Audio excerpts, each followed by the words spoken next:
ఆకాశవాణి వరంగల్ కేంద్రం యువవాణి యువజనుల కార్యక్రమం. ఈనాటి యువవాణి యువజనుల కార్యక్రమంలో ఆల్ఫోర్స్ జూనియర్ కాలేజ్ గోపాల్పూర్ హన్మకొండ విద్యార్థినులు సమర్పించు కదంబ కార్యక్రమం వింటారు. శ్రోతలకు నమస్కారం. ఈనాటి యువవాణి యువజనుల కార్యక్రమంలో ఆల్ఫోర్స్ జూనియర్ కాలేజ్ గోపాల్పూర్ హన్మకొండ విద్యార్థినులు సమర్పించు కదంబ కార్యక్రమం వింటారు. కార్యక్రమంలో పాల్గొంటున్న విద్యార్థినులు శ్రీలక్ష్మి, రుచిత, అంజన, సంజన, సిహెచ్ శ్రావణి, స్మైలీ, చరిత, నందిని, శివాని, గాయత్రి, ఎస్ శ్రావణి, జ్యోతి, అతిక్ష, హన్సిని, సాత్విక, నిక్షిత, వేదశ్రీ, కార్తికాబాయ్. ముందుగా కార్యక్రమాన్ని మంచి దేశభక్తి గీతంతో ప్రారంభిద్దాం. దేశభక్తి గీతాన్ని ఆలపించడానికి వస్తున్న విద్యార్థులు అంజన, స్మైలీ, సంజన, శ్రావణి, శివాని, వేదశ్రీ, నందిని, సాత్విక. జన జాగృత నవ భారత మహోదయం, ఈ కనులతోనే కాల్చుదా, ఈ జీవితమున సాధించుదా. జన జాగృత నవ భారత మహోదయం, ఈ కనులతోనే కాల్చుదా, ఈ జీవితమున సాధించుదా. ప్రతి హృదిలో దేశభక్తి మోసులెత్తా, నరనరాన నవచేతన వెల్లి విరియా. ప్రతి హృదిలో దేశభక్తి మోసులెత్తా, నరనరాన నవచేతన వెల్లి విరియా. సమతా భావన పెంచి ప్రతి హృదిలో మమత నింపి, సమతా భావన పెంచి ప్రతి హృదిలో మమత నింపి, జాతిని సేవించుదా, మన భారతినే పూజించుదా. జన జాగృత నవ భారత మహోదయం, ఈ కనులతోనే కాంచుదా, ఈ జీవితమున సాధించుదా. మన పూర్వుల మహనీయుల స్మరించి, మన సంస్కృతి మహోన్నతిని గుర్తెరిగి, మన పూర్వుల మహనీయుల స్మరించి, మన సంస్కృతి మహోన్నతిని గుర్తెరిగి, అహరహము శ్రమించి జగతిన శిరమెత్తి నిలచి, అహరహము శ్రమించి జగతిన శిరమెత్తి నిలచి, జాతిని సేవించుదా, మన భారతినే పూజించుదా. జన జాగృత నవ భారత మహోదయం, ఈ కనులతోనే కాంచుదా, ఈ జీవితమున సాధించుదా. ప్రాంత భాష కుల మతాల కలతలతో పలు రీతుల బలహీనతలావరించే, ప్రాంత భాష కుల మతాల కలతలతో పలు రీతుల బలహీనతలావరించే. అందరం ఒకటిగా నిలచి తరతమ భేదాలు మరచి, అందరం ఒకటిగా నిలచి తరతమ భేదాలు మరచి, జాతిని సేవించుదా, మన భారతినే పూజించుదా. జన జాగృత నవ భారత మహోదయం, ఈ కనులతోనే కాంచుదా, ఈ జీవితమున సాధించుదా. నలుదిక్కుల ప్రమాదాలు పెచ్చు పెరిగి, అదును చూసి కాటువేయ చూస్తున్నవి. నలుదిక్కుల ప్రమాదాలు పెచ్చు పెరిగి, అదును చూసి కాటువేయ చూస్తున్నవి. జనతను జాగృత పరచి ఎద ఎదలో శక్తి నింపి, జనతను జాగృత పరచి ఎద ఎదలో శక్తి నింపి, జాతిని సేవించుదా, మన భారతినే పూజించుదా. జనజాగృత నవభారత మహోదయం. ఈ కనులతోనే కాంచుదాం, ఈ జీవితమున సాధించుదాం, ఈ జీవితమున సాధించుదాం, ఈ జీవితమున సాధించుదాం. చక్కని దేశభక్తి గీతం విన్నారు కదా. కార్యక్రమంలో ఇప్పుడు రైలు ప్రమాదంలో ఒక కాలు కోల్పోయిన కృత్రిమ కాలుతో ఎవరెస్ట్ శిఖరాన్ని అధిరోహించి యువతకు ప్రేరణగా నిలిచిన అరుణిమా సిన్హా జీవిత విశేషాలను అందిస్తుంది శ్రావణి.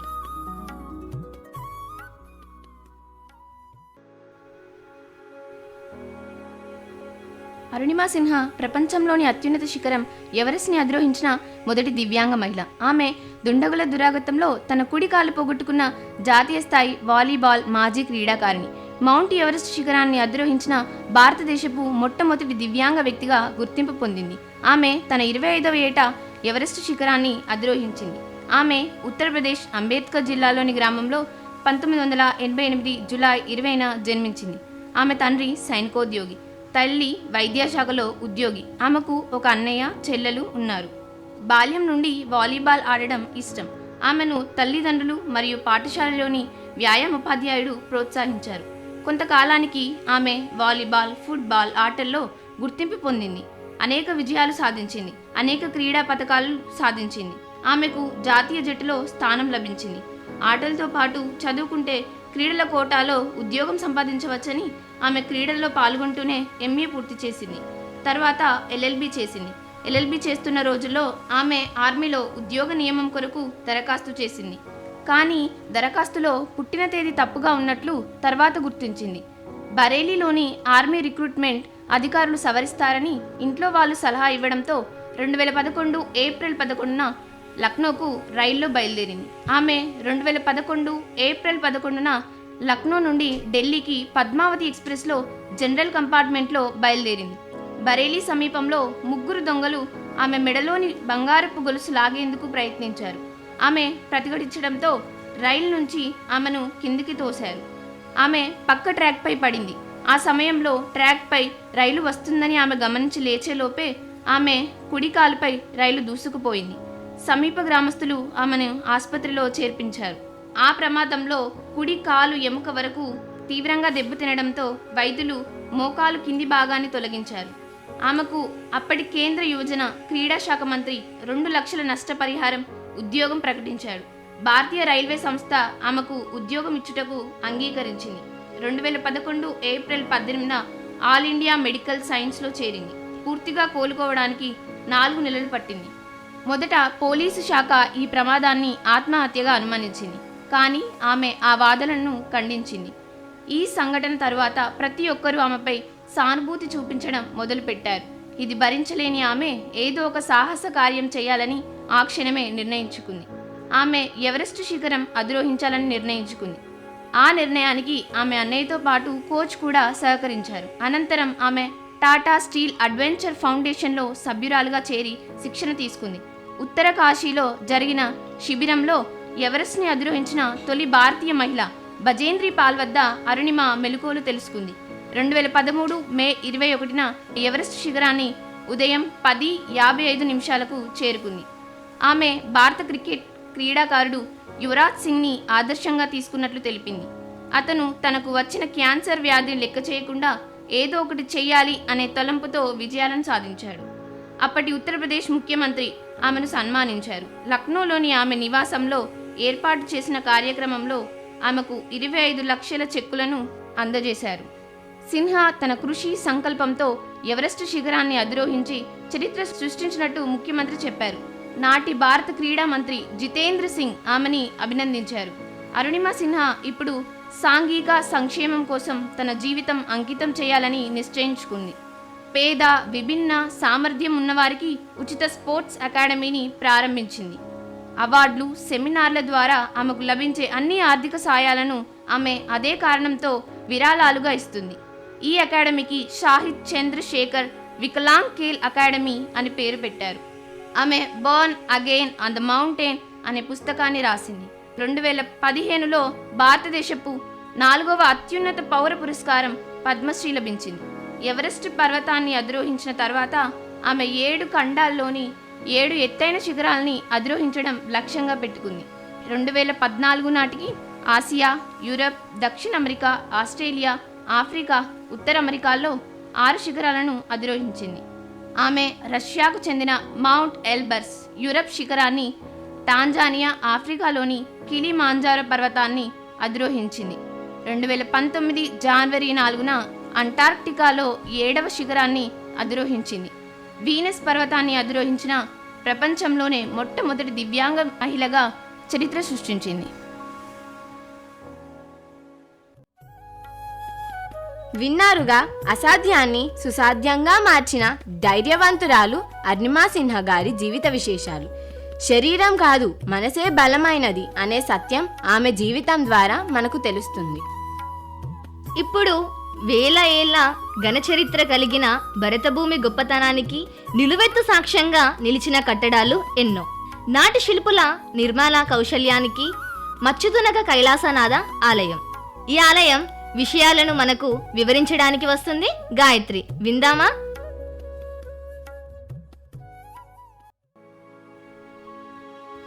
భారతదేశం అనాదిగా సంస్కృతి, సాంప్రదాయాలు, విజ్ఞానానికి నిలయంగా నిలిచిన దేశం.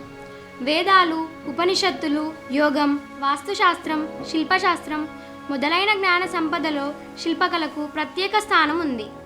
భారతీయ శిల్పకళ కేవలం రాళ్లను చెక్కిన కళ కాదు, అది మన ఆధ్యాత్మికతకు ప్రతిబింబం, మన విజ్ఞానానికి నిదర్శనం, మన సాంస్కృతిక వైభవానికి ప్రతీక. ప్రాచీన భారతీయులు రాతిని జీవంగా మార్చి కళను ఆరాధనగా భావించి శాస్త్రాన్ని సాధనగా చేసుకున్నారు. అందుకే వారు సృష్టించిన ఆలయాలు, గుహలు, గోపురాలు నేటికి ప్రపంచాన్ని ఆశ్చర్యానికి గురి చేస్తున్నాయి. భారతీయ శిల్పకళలో ప్రతి రాయి ఒక చరిత్రను చెబుతోంది. ప్రాచీన భారతీయులు కళను శాస్త్రంతో మెలవించారు. గణిత శాస్త్రం, ఖగోళ శాస్త్రం, వాస్తుశాస్త్రం అన్నింటినీ శిల్పకళలో సమన్వయపరిచారు. దేవాలయాల నిర్మాణంలో దిక్కులు, గ్రహాల ప్రభావం, సూర్యకిరణాల స్థానం వరకు లెక్కలు వేసి నిర్మించారు. ప్రాచీన భారతీయులు శిల్పకళను కేవలం నిర్మాణంగా కాకుండా భక్తి సాధనంగా చూశారు. అందుకే దేవాలయాల్లో శిల్పాలు ఆధ్యాత్మికతను ప్రసరిస్తాయి. గోపురాల ఎత్తులు, శిలామండపాల రూపకల్పన, శిల్పాల నాజూకుతనం అన్నీ మన పూర్వీకుల అపూర్వమైన జ్ఞానానికి నిలువెత్తు నిదర్శనం. భారతీయ శిల్పకళ కేవలం రాతిలో రూపకల్పన కాదు, జీవనతత్వాన్ని బోధించే గ్రంథం. దేవాలయాల్లో చెక్కబడిన రామాయణ, మహాభారత, పురాణ కథలు ప్రజలకు నైతిక విలువలను నేర్పాయి. శిల్పకళలోని ప్రతి రూపం ఒక సందేశాన్ని అందిస్తోంది. నేటి ఆధునిక యంత్రాలు లేకుండా అద్భుతాలను సృష్టించిన శిల్పుల విజ్ఞానం మనకు గర్వకారణం. కేవలం కర్ర పరికరాలు, లోహ పరికరాలతోనే అద్భుతాలను సృష్టించారు. రాతిని చెక్కి సంగీతం వినిపించే స్తంభాలను తయారు చేశారు. అలాంటి శిల్పుల ప్రతిభ ప్రపంచంలో ఎవరికీ సాధ్యం కాలేదు. ప్రతి ఆలయం ఒక శాస్త్ర గ్రంథం, ప్రతి శిల్పం ఒక కళా పాఠశాల. వాస్తుశాస్త్రం అనుసరించి దేవాలయాలు నిర్మించబడ్డాయి. గర్భగృహం ఎల్లప్పుడూ శక్తిని ప్రసరించే కేంద్రంగా ఉండేది. గోపురాలు సమాజానికి స్ఫూర్తి ఇచ్చేవి. వాస్తు నియమాలతో నిర్మించబడిన దేవాలయాలు కేవలం ఆధ్యాత్మిక కేంద్రాలు కాదు, ఆరోగ్యకర వాతావరణాన్ని కలిగించే శాస్త్రీయ కట్టడాలు కూడా. కేవలం కళ కోసం కాకుండా సమాజాన్ని జ్ఞానబోధ చేయడానికి శిల్పాలను వాడారు. రామాయణం, మహాభారతం, పురాణాల్లోని కథలను శిల్పాల రూపంలో చెక్కి సాధారణ ప్రజలకు సులభంగా అర్థమయ్యేలా చేశారు. ఈ శిల్పకళ కాలచక్రాన్ని ఎన్నో దాడులకు ఎదురు నిలిచి నేటికీ మన పూర్వీకుల మహోన్నతను గుర్తు చేస్తోంది.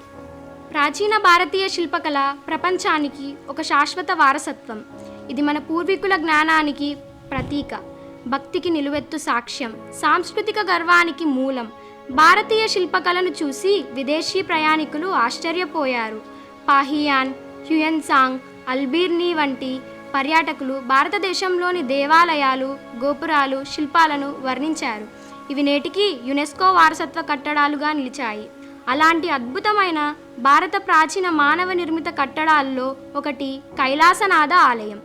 భారతదేశం ప్రపంచంలోనే కళా, సాంస్కృతిక, ఆధ్యాత్మిక వారసత్వానికి ప్రసిద్ధి చెందింది. ప్రతి రాజవంశం తమ కాలంలో నిర్మించిన దేవాలయాలు, గోపురాలు, గుహల ద్వారా శిల్పకళలో అపూర్వ ప్రతిభను చూపించారు. అందులో అత్యంత విశిష్టమైనది మహారాష్ట్రలోని ఎల్లోరా గుహలలో కైలాసనాథ దేవాలయం. ఇది ప్రపంచంలోనే ఒక మానవ నిర్మిత అద్భుతం. ఎందుకంటే ఈ దేవాలయం ఒకే రాతి కొండను సాంప్రదాయ నిర్మాణ శైలికి విరుద్ధంగా పైనుంచి కిందికి చెక్కుతూ నిర్మించబడింది. ఇది కేవలం ఒక ఆధ్యాత్మిక కేంద్రం మాత్రమే కాదు, ప్రాచీన భారత నిర్మాణ కౌశలానికి, శిల్పకళకి, భారతీయుల ప్రతిభకు చిరస్థాయిగా నిలిచిన మహోన్నత మానవ సృష్టి. కైలాసనాథ ఆలయ నిర్మాణం క్రీస్తు శకం 8వ శతాబ్దంలో రాష్ట్రకూట వంశానికి చెందిన మొదటి రాజు కృష్ణ ఆధ్వర్యంలో జరిగింది. ఆయనకు అపారమైన దైవభక్తి ఉండేది. కైలాస పర్వతంపై కూర్చున్న పరమశివుడి మహిమాన్విత రూపాన్ని ప్రతిబింబించేలా ఈ ఆలయాన్ని నిర్మించాలని నిర్ణయించాడు. అనేక గుహల సముదాయంగా ఉన్న ఎల్లోరా గుహలలో కైలాసనాథ ఆలయం 16వ గుహగా పరిగణించబడుతోంది. ఈ ఆలయ నిర్మాణానికి దాదాపు 100 సంవత్సరాలు పట్టినట్టు చారిత్రక ఆధారాలు చెబుతున్నాయి. ఈ ఆలయం కేవలం ఒక రాజు కళ మాత్రమే కాదు, ఆ కాలపు భక్తి, విజ్ఞానం, శిల్పకళా వైభవాన్ని సజీవంగా మన కళ్ళ ముందు నిలుపుతున్న ప్రతీక. కైలాసనాథ ఆలయం నిర్మాణం ప్రపంచంలోనే ఒక ప్రత్యేక ఇంజనీరింగ్ అద్భుతం. ఈ దేవాలయం ఒక పెద్ద రాతి కొండను పైనుండి కిందికి చెక్కుతూ నిర్మించబడింది. సాధారణంగా ఆలయాలు రాళ్లను తీసుకువచ్చి ఒకదానిపై ఒకటి పేర్చడం ద్వారా నిర్మించబడతాయి. కానీ ఈ ఆలయ నిర్మాణం ఇందుకు పూర్తి విరుద్ధంగా జరిగింది. కొండను పైనుండి కిందికి చెక్కుకుంటూ అద్భుతమైన దేవాలయంగా మలిచే క్రమంలో సుమారు 2 నుండి 4 లక్షల టన్నుల రాళ్లు తొలగించి ఆలయాన్ని తీర్చిదిద్దారని చారిత్రక నిపుణులు అభిప్రాయపడుతున్నారు. కైలాసనాథ ఆలయం సుమారు 200 అడుగుల పొడవు, 100 అడుగుల వెడల్పు, 100 అడుగుల ఎత్తు కలిగి ఉంది. ఆలయం మధ్యలో నంది మండపం ఉంది. నంది మండపం నుండి గర్భగృహానికి వెళ్లే రాతి వంతెన వాస్తుశిల్పానికి ఒక అద్భుత ఉదాహరణ. ప్రతి స్తంభం, ప్రతి మండపం శిల్పకళా వైభవంతో కలకలలాడుతోంది. కైలాసనాథ దేవాలయం గోడలు, పైకప్పులు, స్తంభాలు శిల్పకళతో నిండి ఉన్నాయి. గోడలపై రామాయణం, మహాభారతం, పురాణాల సన్నివేశాలు చెక్కబడ్డాయి. శివపార్వతుల వివాహం, శివతాండవం, రాక్షస సంహారం వంటి శిల్పాలు అపూర్వ ప్రతిభను చూపిస్తాయి. నంది మండపంలోని శిల్పాలు శివభక్తికి ప్రతీక. గోపురాలపై ఉన్న శిల్పకళా కౌశలం ఆ కాలపు నిర్మాణ నైపుణ్యానికి నిలువెత్తు నిదర్శనం. ఆధునిక యంత్రాలు, సాంకేతిక పరిజ్ఞానం లేని 8వ శతాబ్దంలో ఇంత భారీ నిర్మాణం చేయడం అనేది అసాధ్యంగా అనిపిస్తుంది. కానీ భారతీయ శిల్పుల శాస్త్రీయ పద్ధతులు, గణిత విజ్ఞానం, వాస్తుశాస్త్రం ఆధారంగా ఈ నిర్మాణాన్ని పూర్తి చేశారు. ఆలయం సమతుల్యత, కొలతల ఖచ్చితత్వం, శిల్పాల సమన్వయం ఆ కాలపు ఇంజనీరింగ్ ప్రతిభను నిరూపిస్తోంది. నిర్మాణం సమయంలో రాళ్లను కదిలించకుండానే చెక్కడం ద్వారా అసాధారణ నైపుణ్యం చూపించారు.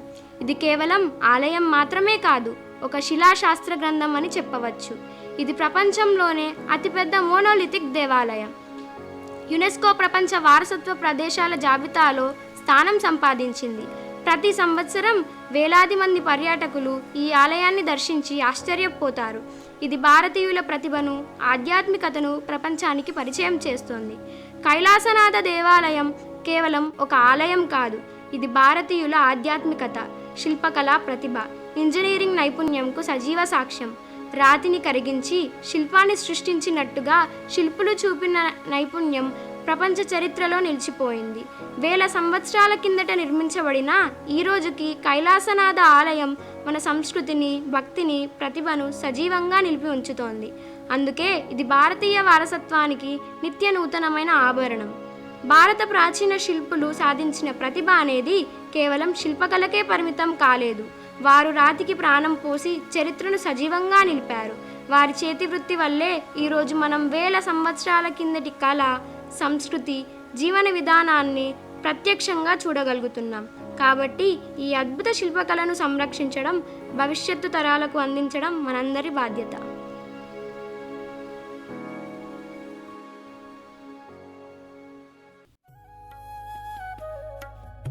విన్నారుగా వేల ఏళ్ల క్రితం నిర్మించిన కైలాసనాథ ఆలయం నేటికి చెక్కు చెదరకుండా నాటి శిల్పుల కార్యదక్షతకు, అలాగే ఆనాటి ప్రజల భక్తి భావనలు, జీవన విధానాలను నేటి తరానికి కళ్ళకు కట్టిన కైలాసనాథ ఆలయానికి వందనాలు. కార్యక్రమంలో చివరిగా జీవితంలో కీలకమైన పాత్ర పోషించేది చెట్లు. చెట్లను కాపాడితే మనకు రక్ష, చెట్లను నరికితే మనకు శిక్ష. ఇది ప్రకృతి భావం. చెట్ల నుండి మనకు పూలు, పండ్లు, గాలి, నీడ వంటివి లభిస్తాయి. ఇలాంటి ప్రకృతి మీద పాట పాడడానికి మన ముందుకు రాబోతున్నారు స్మైలీ, అంజన, సంజన, శ్రావణి, చరిత, కార్తికబాయ్, నిక్షిత. విందామా?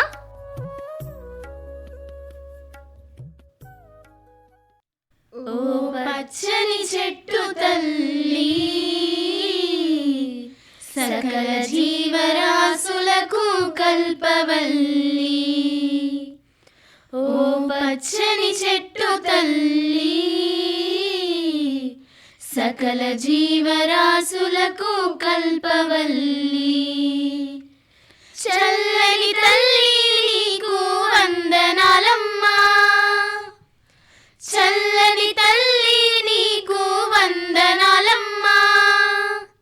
మంచిగా నాటి పెంచి నీ రుణము తీర్చుకుంటామమ్మా, మంచిగా నాటి పెంచి నీ రుణము తీర్చుకుంటామమ్మా.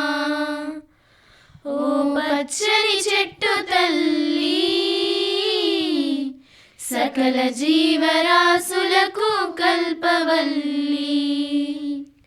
నీ చల్లదనముతో ఆనలను రప్పించి, నీరునిచ్చి జీవులకు జీవం పోసావమ్మా. నీ చల్లదనముతో వానలను రప్పించి, నీరునిచ్చి జీవులకు జీవం పోస్తావమ్మా. హాని చేయు బొగ్గు పులుసు వాయువును శుద్ధి చేసి, హాని చేయు బొగ్గు పులుసు వాయువును శుద్ధి చేసి, ప్రాణవాయువునిచ్చి ప్రాణం పోస్తావమ్మా, ప్రాణవాయువునిచ్చి ప్రాణం పోస్తావమ్మా. ఓ పచ్చని చెట్టు తల్లి, సకల జీవరాశులకు కల్పవల్లి.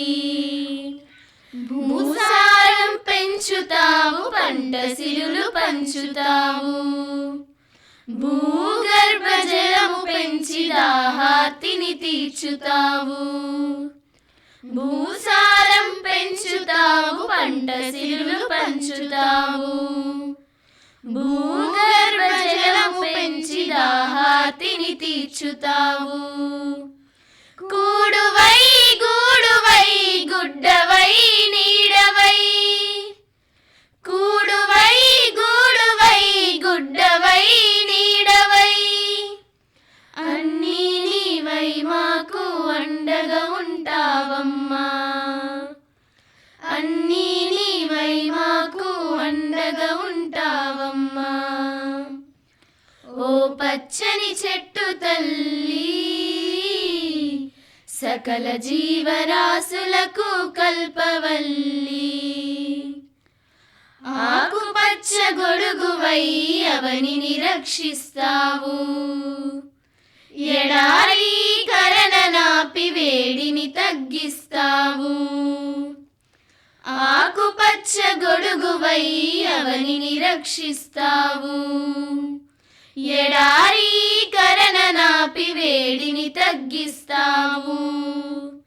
ప్లాస్టికును నిషేధించి బట్ట బ్యాగులను వాడి, ప్లాస్టికును నిషేధించి బట్ట బ్యాగులను వాడి, ప్రకృతి సమతుల్యతకై అందరము చేయి కలిపి, ప్రకృతి సమతుల్యతకై అందరము కృషి చేసి. ఓ పచ్చని చెట్టు తల్లి, సకల జీవరాశులకు కల్పవల్లి. ఓ పచ్చని చెట్టు తల్లి, సకల జీవరాశులకు కల్పవల్లి. చల్లని తల్లి నీకు వందనాలమ్మా, చల్లని తల్లి నీకు వందనాలమ్మా. మంచిగా నాటి పెంచి నీ రుణము తీర్చుకుంటామమ్మా, మంచిగా నాటి పెంచి నీ రుణము తీర్చుకుంటామమ్మా, మంచిగా నాటి పెంచి నీ రుణము తీర్చుకుంటామమ్మా. మన జీవితానికి ప్రాణాధారం వృక్షాలు.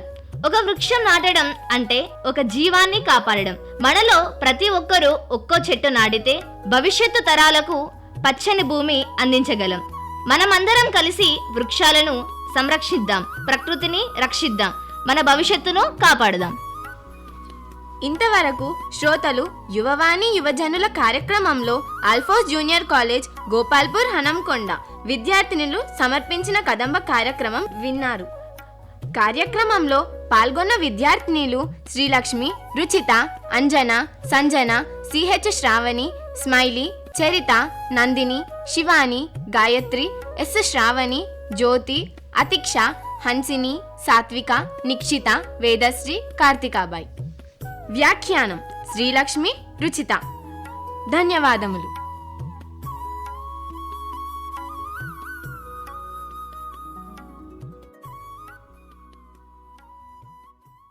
ఇంతవరకు శ్రోతలు యువవాణి యువజనుల కార్యక్రమంలో ఆల్ఫోర్స్ జూనియర్ కాలేజ్ గోపాల్పూర్ హన్మకొండ విద్యార్థినులు సమర్పించిన కదంబ కార్యక్రమం విన్నారు. ఇంతటితో ఈనాటి యువవాణి కార్యక్రమం సమాప్తం.